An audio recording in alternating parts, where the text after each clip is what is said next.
నమస్తే, నేను doctor Harish Seneti, maxillofacial surgeon, life coach and వేద శాస్త్రపాత్ ఇన్స్ట్రక్టర్. మనకు కొన్ని మెసేజెస్ వస్తున్నాయి అండ్ ఆ కమెంట్స్లో కొన్ని సబ్స్క్రైబర్స్కి మనం ఆన్సర్స్ చేస్తున్నాం అనమాట.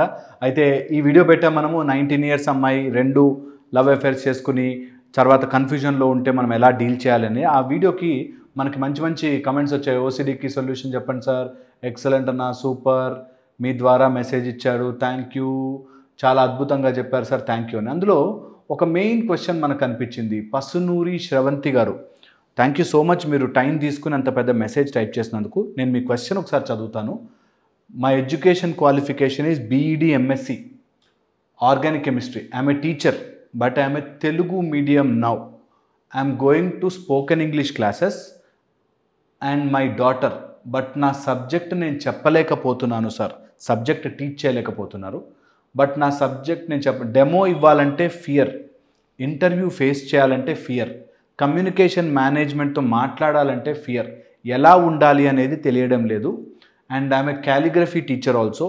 నేను సైన్స్ డెమో ఇస్తే మా దగ్గర జీకే వేకెన్సీ ఉంది అని చెప్పారు, అని కంప్యూటర్ చెప్పించుకుంటున్నారు సార్. అండ్ టీఈటీ కూడా రాశాను, 1 మార్క్లో మిస్ అయింది. చాలా ఫోకస్గా చదివాను సార్, బట్ క్వాలిఫై కావడం లేదు. కోచింగ్ కూడా తీసుకున్నాను సార్. నాకు ఏమీ తెలియని సిచ్యువేషన్లో ఉన్నాను.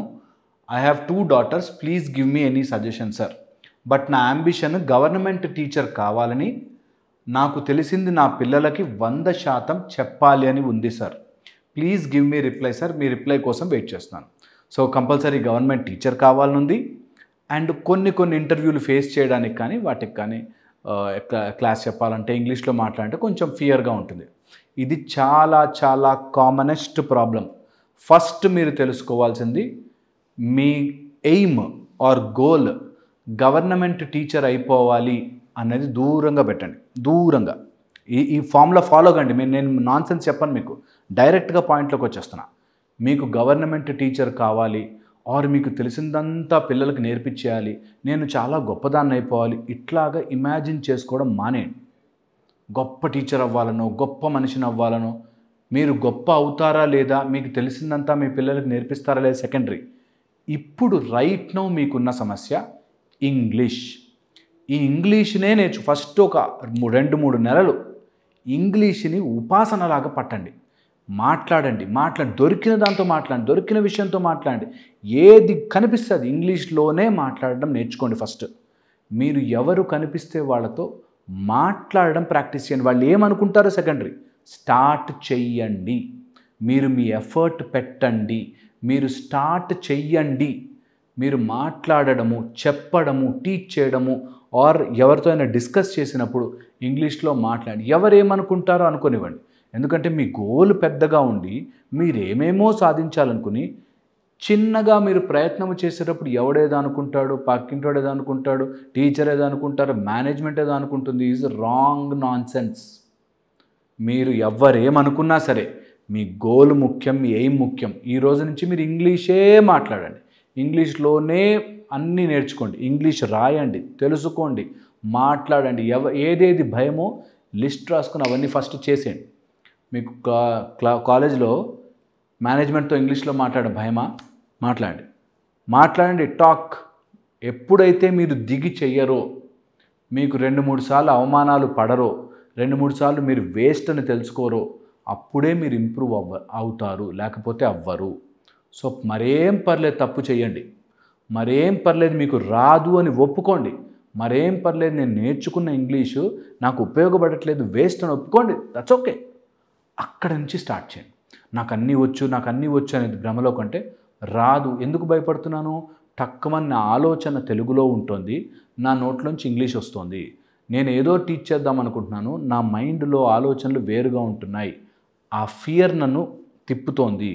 So first thing, stop thinking in Telugu, start thinking in English. Think fast, think slow అని ఒక ఇంపార్టెంట్ సబ్జెక్ట్ ఉంటుంది. మీకు ఛాన్స్ దొరికినప్పుడు అది చూడండి. మీరు ఏదైనా సరే కొన్ని సందర్భాల్లో ఫాస్ట్గా థింక్ చేయాలి, కొన్ని సందర్భాల్లో స్లోగా థింక్ చేయాలి. మీరు క్లాస్ తీసుకుంటున్నప్పుడు స్లోగా థింక్ చేయండి. ఈసారి ఏదైనా క్లాస్ని ఫుల్ ఫ్లెడ్జ్డ్గా ఒకసారి ప్రిపేర్ అయ్యి దాన్ని ప్రాక్టీస్ చేసుకుని ప్రజెంట్ చేయండి. ఒక 4 రోజులే ప్రాక్టీస్, మీకు 1 మంతే ప్రాక్టీస్, 6 మంత్సే ప్రాక్టీస్, తర్వాత మీరు మాస్టర్ అయిపోతారు. ప్రాక్టీస్ చేస్తున్నారా? రోజుకి 1 అవర్ మీరు టైం కేటాయించుకుని ఒక రూమ్ తీసుకుని అందులో మీరు టీచ్ చేయడం ప్రాక్టీస్ చేస్తున్నారా? ప్రాక్టీస్ చేయండి. తర్వాత మీ పిల్లల్ని ఉద్ధరిద్దురు కానీ, తర్వాత గవర్నమెంట్ జాబ్ చేసి 100 మంది 100% చేద్దురు కానీ, ఇప్పుడు మాత్రం మిమ్మల్ని మీరు ఇంప్రూవ్ చేసుకోవాలి. అది ఫస్ట్. సో ఈరోజు మీరు చేయాల్సిన పని ఏంటంటే, అయిపోయింది, ఇన్ని రోజులు జరిగిపోయింది, నాకు గవర్నమెంట్ జాబ్ వద్దు, ఏమొద్దు, నేను కేపబుల్ అవ్వాలి, నేను టీచ్ చేస్తే పిల్లలు ఆశ్చర్యంగా నోరు తెరిచి చూడాలంటే ముందు నేను ధైర్యంగా ముందుకెళ్ళి చెప్పాలి ఫస్ట్ అనేది మీరు తెచ్చుకోవాలి. ఇది కనుక మీరు రియలైజ్ అవ్వగలిగితే మీకు కంపల్సరీగా మీ ఏ అంబిషన్స్ ఉన్నాయో అంబిషన్స్ మీ కాళ్ళ దగ్గరకు వస్తాయి. మీరేం చేస్తున్నారు? ఏదేదో జరిగిపోతే ఏదేదో అయితే అంటున్నారు. ఏం అవ్వద్దు. మీరు ఆల్రెడీ మీకు కావాల్సిన బీఈడీ తెచ్చేసుకున్నారు. You are eligible for the job.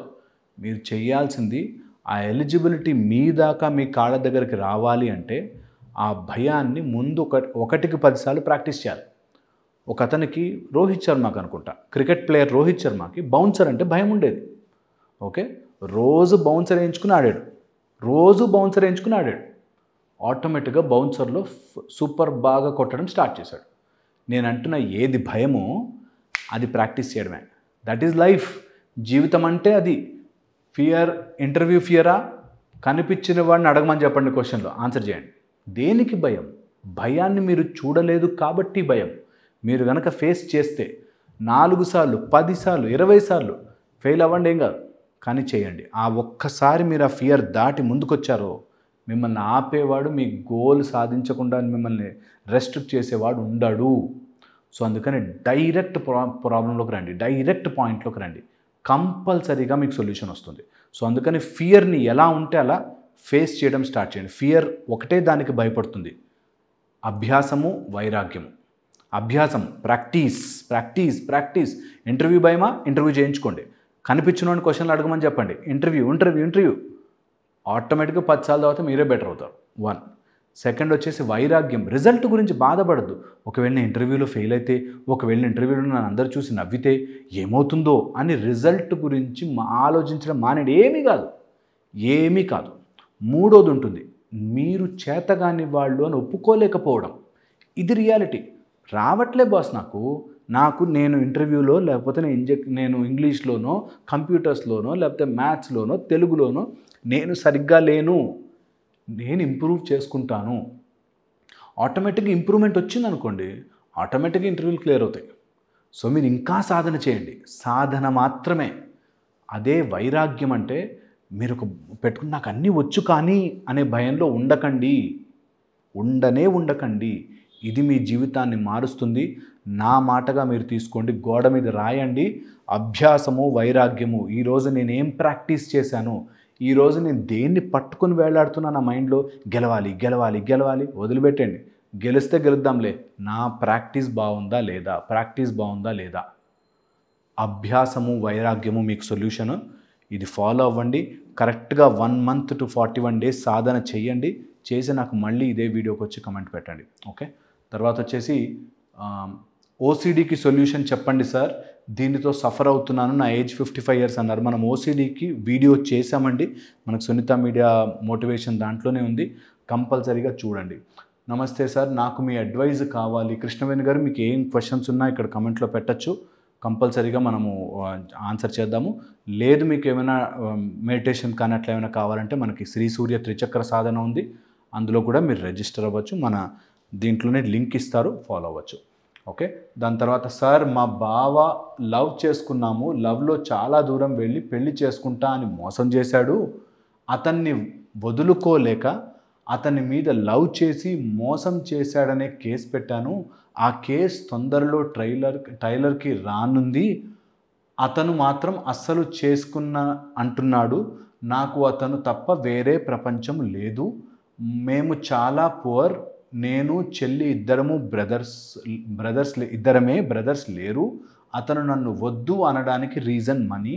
ఈ సిచ్యువేషన్ ఎలా ఫేస్ చేయాలో, ఎలా ముందుకెళ్లాలో నాకు అర్థం అవ్వడం లేదు సార్. నా లైఫ్లో అతని తప్ప వేరే పర్సన్ మొహం కూడా చూడలేదు. అంత నిజాయితీగా ఉన్నా సార్. ఈ విషయం ఆ అబ్బాయికి కూడా తెలుసు. పోనీ చదువుకొని ఏదైనా జాబ్ కొడదామన్నా నా మైండ్ కరెక్ట్గా ఉండనివ్వలేదు. ఎవరో ఒకరు ఏదో ఒకటి కేసు గురించి చెప్పి భయపెట్టి బాధ పెడుతున్నారు. అసలు నేనేం చెయ్యాలి? అతని కోసం వెయిట్ చేయాలా? ఎటు వెళుతోంది నా లైఫ్? నాకు అర్థం అవ్వడం లేదు సార్. మీరైనా చెప్పండి సార్ ప్లీజ్. నన్ను అందరూ ఫ్రెండ్స్, రిలేటివ్స్ మోసం చేశారు. ఒక అమ్మాయిగా అన్ని ప్రాబ్లమ్స్ ఫేస్ చేస్తున్నా ముందు మంచిగా నటిస్తూ నా వెనక గోతులు తవ్వుతున్నారు. నాది డిగ్రీ అయిపోయింది సార్. 22 ఇయర్స్ అబ్బాయిది. మా పక్కనే హోమ్. అతను చెప్పుడు మాటలు విని ఇలా చేస్తున్నాడు. ఇంట్లో పెద్ద కూతుర్ని పేరెంట్స్ చదువుకోలేక అని నేనే చూసుకోవాలి సార్. నేను ఉన్న సిచ్యువేషన్లో ఏం చెయ్యాలో, ఎవరిని నమ్మాలో అర్థం అవ్వడం లేదు ప్లీజ్. నా లవ్ నిజమని, నిజాయితీగా ఉన్నా అని అందరికీ తెలుసు. ఆ అబ్బాయికి తెలుసు. అతని కోసం వెయిట్ చెయ్యాలా, తిరిగి వస్తాడా లేదా అర్థం అవ్వడం లేదు. అంకిత, నీకు దండం పెట్టి చెప్తున్నాను తల్లి, బాగా గుర్తుపెట్టుకో. ఓకే, నీకు దండం పెట్టి చెప్తున్నా, గుర్తుపెట్టుకో. ఒక మనిషి మోసం చేసి వెళ్ళిపోయాక, ఒక మనిషి మోసము చేసి నిన్ను అందరి ముందు ఇన్సల్ట్ చేసి ఆర్ నీ పరిస్థితిని ఇంత వర్స్ట్గా చేసి నీకు డబ్బులు లేక పూర్గా ఉన్నావని తెలిసి నిన్ను ఎంతగా మోసం చేస్తే ఇంకా నా ప్రేమ స్వచ్ఛమైనది అనే ముసుగు కప్పుకుని బ్రతకకు. ఓకే, ఇది బాగా గుర్తుపెట్టుకో. నిన్ను కళ్ళకి గంతలు కట్టుకుని చాలా తెలివిగా బిహేవ్ చేస్తున్నా అని అనుకుంటున్నావు. ఈ ఎమోషన్స్ అవన్నీ పక్కన పెట్టి, నేను నిజాయితీగా ప్రేమించా, ఆయనకి నచ్చకపోతే ఆర్ ఆయన మోసం చేయాలని ఫిక్స్ అయితే దాన్ని పట్టుకుని నేను ఎందుకు కూర్చుంటున్నా అనే సెన్స్ ఇప్పటికైనా నీకు రావాలి. ఇది చాలా చాలా ఇంపార్టెంట్. తల్లిదండ్రులు ఉన్నారు, వాళ్ళు ప్రేమించారు నిన్ను, వాళ్ళు చిన్నప్పటి నుంచి ప్రేమించే ఉన్నారు. నీకు చెల్లి అక్క ఉంది, తను కూడా నీతో ప్రేమగానే ఉంటుంది. ప్రేమ అనేది ఒక వ్యక్తికి రెస్ట్రిక్ట్ చేసిన రోజులు ఆ వ్యక్తి నిన్ను యూజ్ చేసుకుంటాడు. ప్రేమని అదొక స్వీట్ మెమరీగా పైకుంచి మిగతావన్నిటినీ నువ్వు మార్చుకోవడం స్టార్ట్ చెయ్యి. ఇందులో మేజర్ దెబ్బ తెలుసా? నీ మైండ్ నీ కంట్రోల్లో లేదు అంటున్నావు చూసావా, అదే మేజర్ దెబ్బ. ఒకవేళ ఆ అబ్బాయి మెసేజ్ పెట్టుంటే నాకేం పెట్టేవాడు తెలుసా? ఆ అమ్మాయికి అసలు బుద్ధి లేదండి, బ్రెయిన్ లేదు, నేను ఇంత చెప్తే ఎందుకు నమ్మింది, ఆమెకు సిగ్గుండాలి కదా, నేను ప్రేమించి మోసం చేసినా సిగ్గు లేకుండా ఉంది కదా అని అంటాడు. అలాంటి వాడు నీకు ఎందుకమ్మా? ఇది ఎన్ని రోజులకు అర్థమవుతుంది? ఇంకొక 10 ఏళ్ళు బాధపడిపోయి దాని గురించి నువ్వు ప్రేమలో విఫలమైనట్టు సినిమాల్లో చూపించినట్టు అలా డల్గా మొహం పెట్టుకెళ్తే బాగుపడతావా? ఎందుకు? వై? ఒక అతను నిన్ను మోసం చేసి వెళ్ళిపోతే నువ్వు సిన్సియర్గా చేసావు, నువ్వు సిన్సియర్గా నీ ప్రేమను నువ్వు నిజాయితీగా నిలుపుకున్నావు, అయిపోయింది, దట్స్ ఇట్. అతని నుంచి నీకు ప్రేమ రావాలి అనుకుంటున్నావు చూసావా, మేజర్ దెబ్బ. అతను లేకపోతే నేను బ్రతకలేను అని చూసావా, అక్కడే నువ్వు ఓడిపోయావు. అందుకని ఈ నాన్ సెన్స్ నుంచి బయటకు రా. నీ జీవితాన్ని సెట్ చేసుకో, నీ జీవితాన్ని మార్చుకో.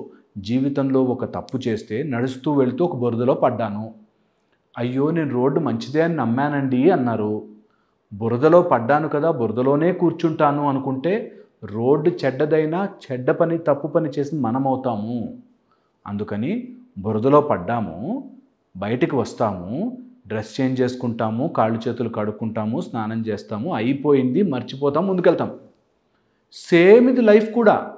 అంటే మనిషిని ఎలా మర్చిపోతామండి అని సినిమాల్లో చూపించిన ఓవర్ ఎమోషన్స్కి వెళ్ళొద్దు.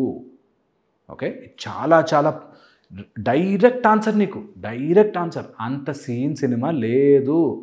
That is okay. నిన్ను కాదు అనుకుని వెళ్ళిపోయిన వ్యక్తిని నువ్వు వెనక్కి తెచ్చుకోవాల్సిన అవసరము, కర్మ నీకు లేదు. ఓకే, ఇది చాలా చాలా ఇంపార్టెంట్. ఒక వ్యక్తిని నువ్వు అంత ఇష్టపడ్డప్పుడు, అతన్ని మనసులో మంచిగా ప్రేమగా చూసుకున్నప్పుడు ఉంచొకటి అట్లాగే. మిగతా లైఫ్ అంతా ఆగిపోకూడదు.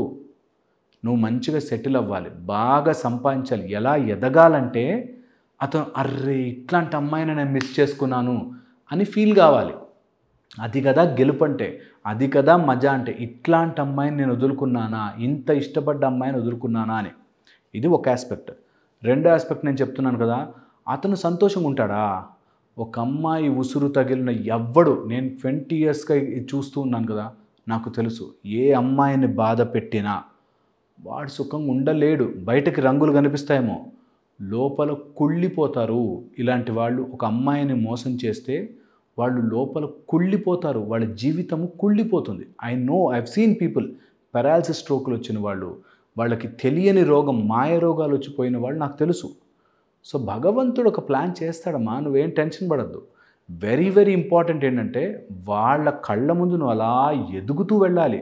అంతేగాని నువ్వు అయ్యో నన్ను వదిలేశాడు. ఎవరైనా అలా పట్టుకుని నిన్ను నడిపిస్తుంటే నడవడం నువ్వు దిష్టి బొమ్మవా? కాదు, నువ్వు మనిషివి, అది గుర్తుపెట్టుకోవాలి. నువ్వు ఎదగాలి, ఇంప్రూవ్ అవ్వాలి, చూపించాలి. వాళ్ళ మీద కోపంతో కాదు, నీ మీద నీకు అసహ్యంతో. దట్ చెయ్యి. ఎవడి గురించో నేను బాధపడుతున్నానేంటి అని అసహించుకోవాలి. నువ్వు ఫస్ట్ డూ దిస్. చెయ్యి. ఎవడి కోసమో నేను బాధపడుతున్నానేంటి, నేను మంచిగా న్యాయంగా ప్రేమించాను, అది వాడు యూజ్ చేసుకోకపోతే నేను చేసిన తప్ప అని ధైర్యంగా ముందుకెళ్ళాలి. First thing you do that ఎవరి కోసమో నా జీవితాన్ని నేను నాశనం చేసుకుని నా కూతురు నా చెల్లెల జీవితాన్నో, నా పేరెంట్స్ జీవితాన్నో, లేకపోతే నా సొసైటీలో ఉండాల్సిన, నాకు ఎదగాల్సిన నా ఎదుగుదలని ఆపుకుంటున్నాను అనేది తెలుసుకోవాలి. ఇంకా అతను వెనక్కి రావాలంటున్నా చూస్తావా, ఆయనకి ఎప్పటికైనా ప్రేమ అర్థమవుతుందా అని. అలా ప్రేమ అర్థం కావడాలు, వెనక్కి రావడాలు ఇవి సినిమా అమ్మ, సినిమా. రియల్ లైఫ్లో ఇది సినిమా కాదు అని తెలుసుకుని, తప్పు జరిగిపోయింది, తప్పులు అందరూ చేస్తారు, మనుషులందరూ నమ్ముతారు, మోసపోతారు. ఇక్కడే కాదు, పెద్ద పెద్ద బిజినెస్లో నమ్మి మోసపోతారు. So no problem. ఓకే, పార్టీలు, పొలిటీషియన్స్ అందరూ మోసపోతారు. ఓకే, మన కంట్రీతో మనం మొన్న వార్ జరిగినప్పుడు మనం అప్పుడప్పుడు సీజ్ ఫైర్ అన్న ఫైర్ చేసిన వాళ్ళు ఉన్నారు. సో మోసాలు జరుగుతాయి, ఏం నష్టం లేదు. దానివల్ల మనం ఆగిపోకూడదు, ముందుకెళ్ళాలి, లైఫ్లో ముందుకెళ్ళాలి. ఈ లైఫ్ వెళుతున్నప్పుడు లిస్ట్ రాసుకో. ఎవడెవడు నిన్ను చూసి నవ్వాడు, ఎవడెవడు నిన్ను మోసం చేశాడు, నీ ఫ్యామిలీలో ఎవరు నిన్ను ఇన్సల్ట్ చేశారు, నీ పక్కింటోళ్ళు, ఫ్రెండ్స్ నిన్ను ఏమన్నా, అన్ని లిస్ట్ రాసుకుని వాళ్ళందరూ నోరు ఎల్లబెట్టుకుని చూసేంత ఎదగాలి నువ్వు.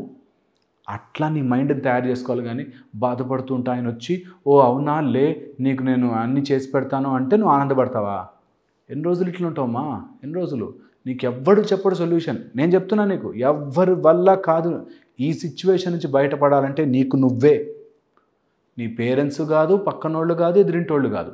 ఎన్ని రోజులైతే పక్కన వాడి మీద డిపెండ్ అవుతున్నావో నీ ఆనందం వెళ్ళిపోతుంది, నీ దగ్గరికి రాదు. నేను చెప్తున్నాను, మంచి దుర్గా ఉపాసన తీసుకో, మంచిగా నీ లోపల శక్తిని పెంచుకో.